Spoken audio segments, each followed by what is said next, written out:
जय श्री राम दोस्तों। जय बालाजी महाराज की, जय प्रेतराज सरकार की, जय भैरव कोतवाल कप्तान की।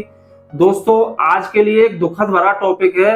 जो लोग मेहंदीपुर बालाजी जाते हैं उनका संकट क्यों नहीं कटता है, यानी संकट आजकल क्यों नहीं कट रही है, क्या कारण है, क्या विधान है कि संकट क्यों नहीं कट रहे हैं। तो दोस्तों वीडियो में आगे बढ़ने से पहले अगर आपने हमारे चैनल को सब्सक्राइब नहीं किया है तो जल्दी से जल्दी सब्सक्राइब करें, यात्रा टूरिज्म 1, और नीचे दिए गए घंटी के बटन को दबाना ना भूलें, जिससे आपको हमारी सारी अपडेट समय से पहुंचती रहे।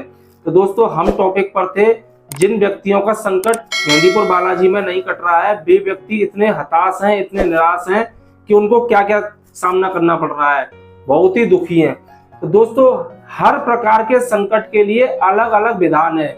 श्री मेहंदीपुर दरबार में हर व्यक्ति के लिए अलग अलग विधान है, हर संकट के लिए अलग अलग विधान है।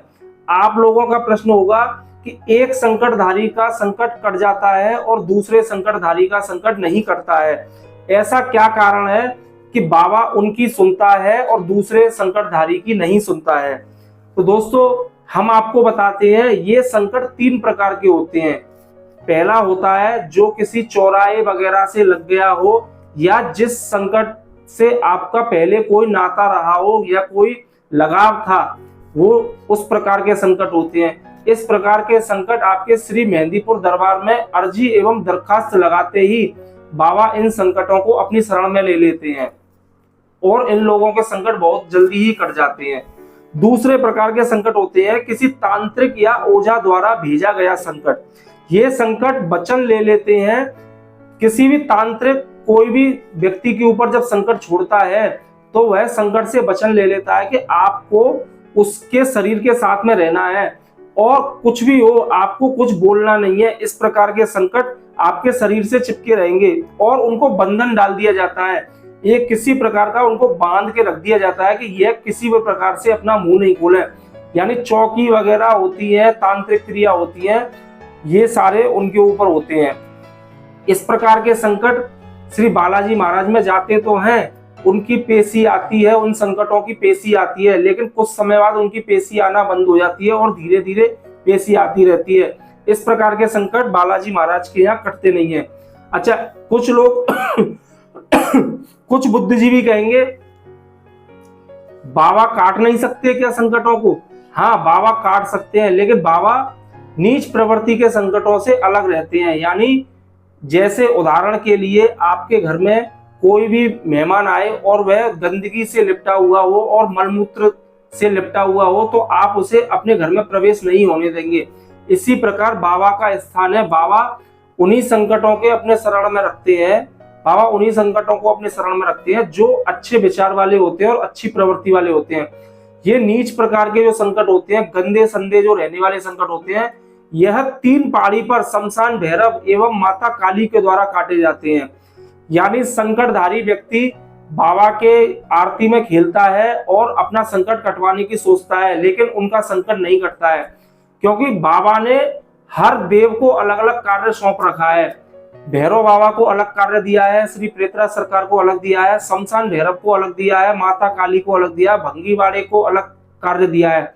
हर प्रकार के संकट के लिए अलग अलग देवों को स्थान दिया गया है, वे इसी प्रकार आपका संकट काटेंगे। इस प्रकार के संकट को बाबा मार तो दे सकते हैं, लेकिन अपनी शरण में नहीं रख सकते, अपनी शरण में बैठा नहीं सकते, क्योंकि यह नीच प्रवृत्ति के संकट होते हैं। ये संकट आरती में खेलते हैं, लेकिन खेलने के बाद में यह संकट कटते नहीं है और जो है लोगों के शरीर में रहते हैं। लोग बोलते हैं बाबा हमारी सुनता ही नहीं है और दूसरे की सुनता है। अरे बाबा क्या आपकी सुनेगा? आप उस कार्य को सही ढंग से ही नहीं कर रहे हैं। आप इस प्रकार के संकट के लिए 3 पहाड़ी पर शमशान भैरव की अर्जी लगाइए, वहां पर आरती में आप खड़े रहिए और वहां आप अपनी अर्जी और हाजिरी लगाएं और अपना बंधन कटवाएं।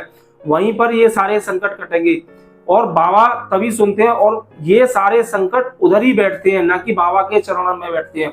और बाबा तो केवल एक न्यायाधीश है, वह केवल न्याय करते हैं। अच्छा, तीसरे प्रकार के संकट होते हैं किसी ने कुछ खिला दिया पिला दिया, किसी ने तंत्र द्वारा किसी व्यक्ति को कुछ खिला पिला दिया। इस प्रकार के संकट तीसरे श्रेणी में आते हैं। इस प्रकार के संकटों का क्या होता है, ये संकट पेट में व्यक्ति के पेट में उबाल मचाते रहते हैं। मतलब जब इनकी बाबा के सामने अर्जी दरखास्त लगती है तो यह संकट बाहर आने की कोशिश तो करते हैं, लेकिन पेट में ही रह जाते हैं। पेट से गले तक आते हैं लेकिन गले से बाहर नहीं निकल पाते हैं। इस प्रकार के संकट खिलाया पिलाया हुआ संकट बोलते हैं। जब बाबा की मार पड़ती है तो यह संकट गले तक आता है और गले से बाहर नहीं निकल पाता है। अगर व्यक्ति को उल्टी हो जाए तो आप समझ लीजिए कि उसका संकट कट चुका है, लेकिन उसको इतना जल्दी उल्टी नहीं हो पाती है और यह संकट आरती में खेलते हैं और धीरे धीरे इनकी पेशी कम होती चली जाती है। इस प्रकार के संकट सिर्फ प्रेतराज सरकार ही काटते हैं। इस प्रकार के संकटों के लिए प्रेतराज सरकार का अलग से दरबार लगता है। वह 2 से 4 बजे तक इस प्रकार के संकटों को सिर्फ प्रेतराज सरकार ही काट देते हैं। अब लोग बोलते हैं बाबा सबकी सुनता है मेरी नहीं, ये कैसा कारण है? बाबा सुनते सबकी है, लेकिन उनको भोग विधि, प्रसाद विधि और किस देव के द्वारा क्या संकट काटा जाना है वहां पर उनको जाना पड़ता है। ऐसा नहीं है कि सब संकटों को बालाजी महाराज ही काटते हैं। बालाजी महाराज एक न्यायाधीश के रूप में होते हैं। वह जो देव संकटों को काटते हैं और बालाजी महाराज उनका परीक्षण करते हैं और उनको आज्ञा देते हैं कि हाँ अब आप इनको अपनी शरण में बैठा सकते हैं, और वह न्यायाधीश की तरह अपना फैसला सुना देते हैं कि अब आपका संकट कट चुका है। संकट कटने के बाद परीक्षण करना अनिवार्य है। कृपया एक बार दरखास्त और अर्जी लगाना ना भूलें, क्योंकि इससे मन में भय विचार नहीं रहता है। अगर संकट आना बंद हो जाए और व्यक्ति को नींद आने लग जाए तो आपका संकट कट चुका है। तो अब आप समझ गए होंगे कि बालाजी महाराज में लोगों के संकट क्यों नहीं कट पाते हैं, क्या कारण है कि संकट नहीं कट पाते हैं। तो आपके समझ में आ गया होगा इस प्रकार से लोगों के संकट नहीं कट पाते हैं और लोगों को जानकारी नहीं रहती है कि संकट किस प्रकार से कटवाना है। तो दोस्तों, अगर आपको हमारी वीडियो समझ में आई हो तो हमारी वीडियो को लाइक करें और हमारे चैनल को सब्सक्राइब करें। यात्रा टूरिज्म 1। जय श्री राम, जय बालाजी महाराज।